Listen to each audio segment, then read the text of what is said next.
Test বিশ্বকাপের ফাইনালে ওঠার আশা শেষ ভারতের। কি বলছে অঙ্ক? ভারত কি পারবে বিশ্ব টেস্ট চ্যাম্পিয়নশিপ ফাইনাল খেলতে? চলুন বিস্তারিত বিষয় জেনে নেওয়া যাক। অ্যাডিলেডে অস্ট্রেলিয়ার বিরুদ্ধে 10 উইকেটে লজ্জার হারের পর বিশ্ব টেস্ট চ্যাম্পিয়নশিপের টেবিলে বড় ধাক্কা খেয়েছে ভারতীয় দল। প্রথম স্থান খুইয়ে সোজা 3 নম্বরে চলে এসেছে রোহিত বিরাটরা। বর্তমানে 14টি ম্যাচে 9টি জয়, 4টিতে হার ও 1টিতে ড্র করে শীর্ষ স্থানে রয়েছে অস্ট্রেলিয়া।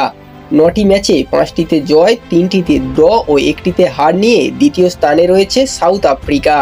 শেষ 5 টেস্টে 4 হারের খেসারত দিয়ে তৃতীয় স্থানে ভারতীয় দল। 16 ম্যাচে 9টিতে জয়, 6টিতে হার ও 1টিতে জয় নিয়ে ভারতের ফলাফল 3 নম্বরে। ফলে ফাইনালে ওঠার দৌড়ের অঙ্কটা অনেকটাই কঠিন হয়ে গেল ভারতের। এখান থেকে বিশ্ব টেস্ট চ্যাম্পিয়নশিপের ফাইনালের জায়গা পাকা করতে হলে কি অঙ্ক রয়েছে তা নিয়ে কৌতূহল রয়েছে ফ্যানদের মধ্যে।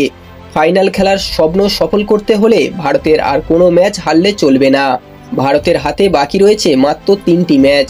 এই 3টি ম্যাচের 2টি জিততেই হবে ভারতীয় দলকে। সবকটি ম্যাচ জিতলে সরাসরি ফাইনালে চলে যাবে ভারতীয় দল। আর 2টি জয় ও 1টি ড্র করলেও আশা থাকবে ভারতের।